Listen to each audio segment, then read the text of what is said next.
Ho aminareo mandrakariva ny riavana ny fahasoavana sy ny fiadanana avy amin'Andriamanitra ray sy Jesoa Kristy tompontsika. Amen. Fiovana tena izy anompona ny tompo. Fiovana tena izy anompona ny tompo. Zany indray ry havako malala no asongadiny mofinainantsika amin'ity andro anio ity. Atao amin'ny epistily voalohany ho an'ny Timoty toko voalohany, ny andininy faharoa ambin'ny folo hatramin'ny andininy faharoapolo farany. Andeha ho vakiantsika aloha amin'ny anaran'ny tompo zany teny izany manao hoe: misaotra an'i Kristy Jesosy tompontsika aho izay nampahery ahy fa nataony mahatoky ka notendreny ho amin'ny fanompona. Dia izaho izay mpiteny ratsy fahiny sady mpanenjika sy mpampahory, kanefa nahazo famindram-po aho satria tamin'ny tsy fahalalana no nanaovako izany noho ny tsy finoana. Fa be indrindra ny fahasoavan'ny tompontsika tamin'ny finoana sy ny fitiavana izay eo amin'ny Kristy Jesosy. Mahatoky ka tokony ekena amin'ny fankasitrahana rehetra zao teny izao. Tonga tetỳ ambonin'ny tany Kristy Jesosy hamonjy ny mpanota, ary amin'ireny izaho no lohany. Kanefa izao no namindrana fo tamiko dia ny mba asehon'ny Jesosy Kristy eo amiko izay lohany, ny faharipo rehetra ho fianarana ho an'izay ino azy azahoana fiainana mandrakizay. Ary ho an'ny mpanjaka tsy manan-taloha, tsy mety maty, tsy hita, dia ho an'Andriamanitra tokana ihany anie ny laza sy ny voninahitra mandrakizay. Amen. Izao didy izao no omeko anao ry Timoty zanako, araka ireo faminaniana natao fahiny aminao ireo, mba hoentinao miady ny ady tsara ireo amin'ny hitananao ny finoana sy ny fieritreretana tsara izay efa narian'ny sasany, ka toy ny olona vaky sambo izy ny amin'ny finoana.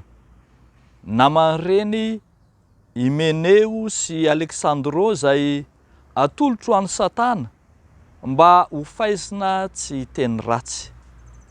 Ray masino, manamasinanay amin'ny fahamarinana, ny teninao no fahamarinana.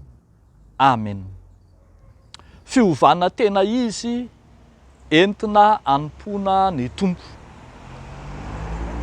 Tao amin'ny fiangonana tokoa ry havako malala dia tafiditry ny fampianaran-diso sy ny firehana maro samihafa, ary tao ihany koa ny fisarihana ny sain'ny olona hitandrina ny fahendrena Grika, ka hampianatra ny anganongano sy ny tantaram-pirazanana sy ny filôzofia samihafa mba hanorenana ny finoana.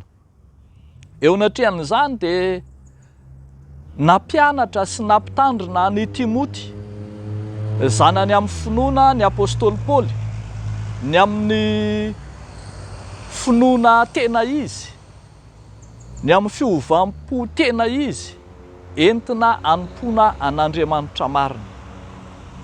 Manome ohatra lehibe amin'izany izy, dia ny tenany mihitsy izy apôstôly Paoly no mampianatra ohatra velona ny amin'ny ohatry ny finoana izay efa nandalo zany fiovampo tena izy izany. Ny antsoina hoe fiovampo tena izy dia tsy iza fa ireo izay manaiky fa efa mpanota izy, efa nanao ratsy izy, efa tsy mendrika izy, kanefa nanaiky ny hiasan'ny fahasoavan'Andriamanitra, ka tsy izy no te hanompo an'Andriamanitra, fa ny fahasoavan'Andriamanitra no nanova azy ka nampiditra azy ho eo amin'ny sehatry ny fanompona. Ny apôstôly Paoly ohatra dia tsy mamenatra azy ny milaza fa ny fahininy dia fitenenany ratsy sy fanenjehana, fampahoriana ny kristianina azy, zany no itenenany hoe izaho zay mpiteny ratsy fahiny sady mpanenjika sy mpampahory.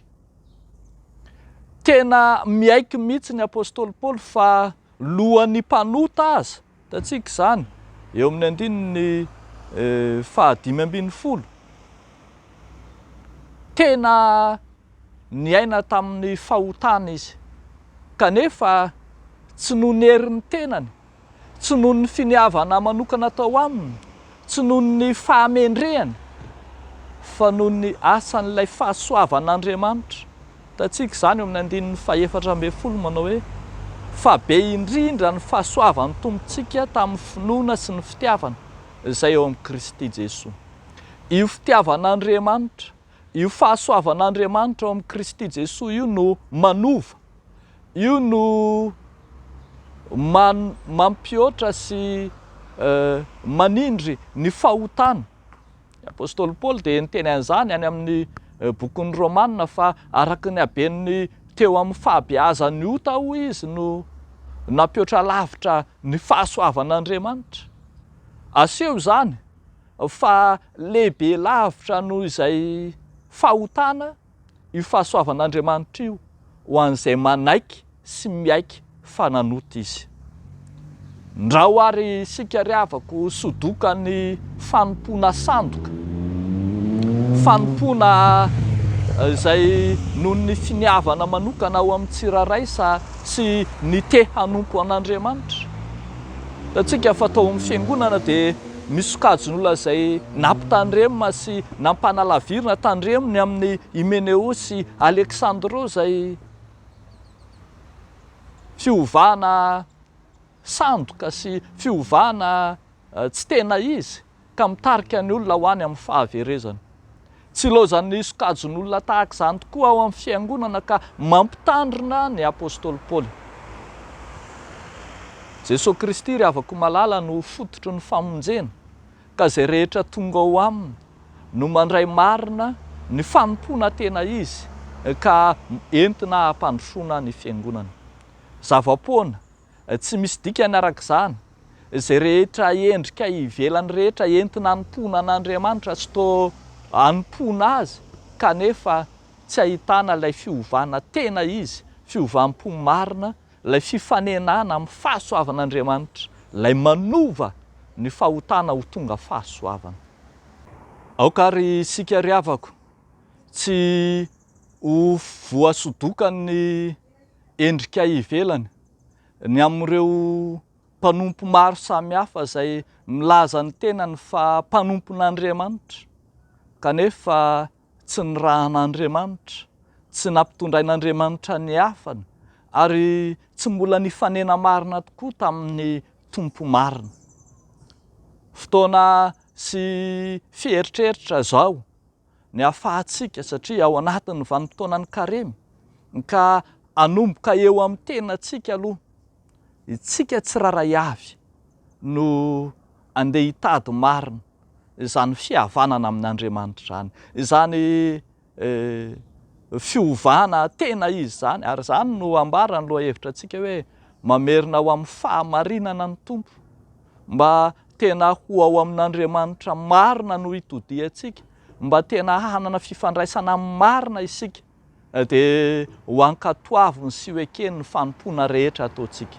Tsy sanatria mpanompon'Andriamanitra isika, manompo an'Andriamanitra, kanefa ho lavin'Andriamanitra koa ny fanompoana atao. Andeha ary